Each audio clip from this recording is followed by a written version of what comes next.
Walking the hollers of Middle Tennessee in late summer, you may come across a grove of pawpaw trees.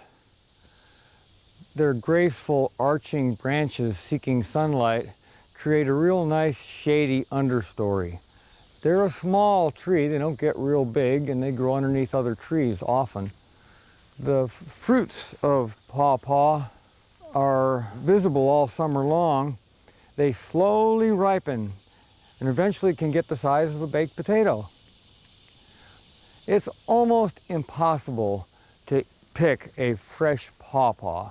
As soon as they ripen, they fall to the ground and splatter. So what we'll do is when they start to ripen, we'll come over and we'll shake the trees a little bit. And we can just come in and do that.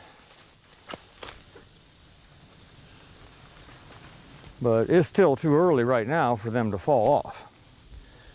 I think coons and possums shake the trees too. It's hard to get these. Wildlife really do love them.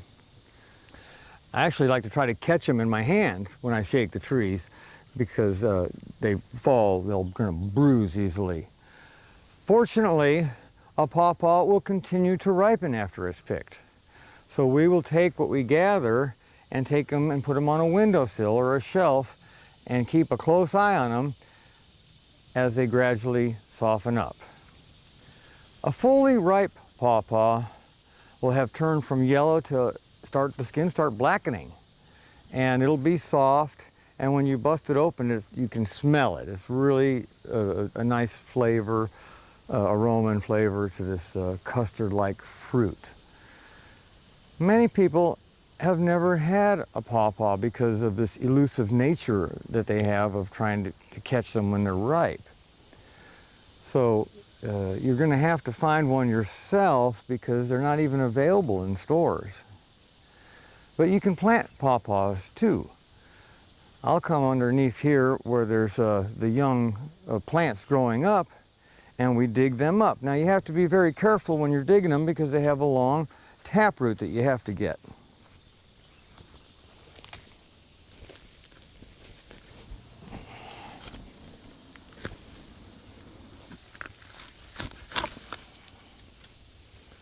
Yeah, they don't have a lot of fine branches, but that's a young pawpaw tree ready to transplant.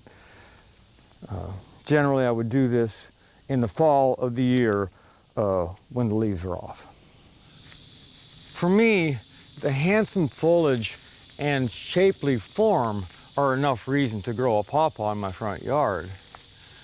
This is a clump of pawpaw trees that grew up around an old apple tree.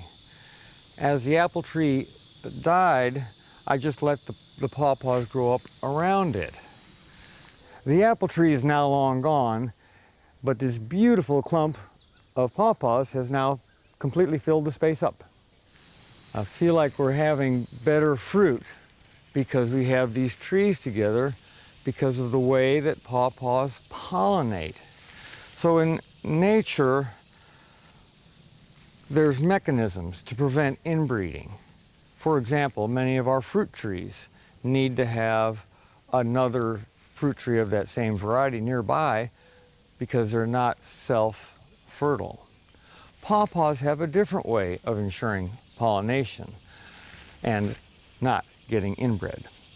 The male flowers will come out first, and then 3 weeks later, the female flowers will open up.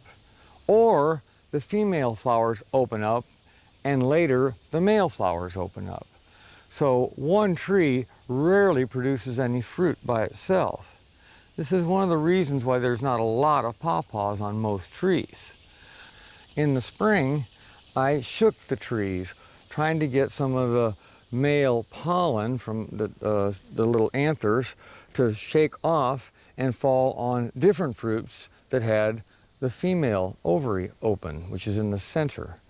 The purple blooms are really pretty in the spring, and it's a quite interesting flower. Some pawpaw aficionados will go to the lengths of taking a paintbrush and gathering some of the male pollen that's ripe on one tree and taking it over to a female flower that's open and ready on another tree. One of the things I love about pawpaws, besides the form and foliage and the fruits, is that it gets me out walking the creek lines in the late summer. Now, of course, I may get distracted by the chanterelles and oyster mushrooms and things, other plants and things that I love to look at, but I always love finding a pawpaw tree. These low-hanging fruits then are easy pickings for something that we can take home and patiently let ripen. If you love gardening, you may want to subscribe to this channel. We showcase plants, gardens, and the joy that gardening can bring.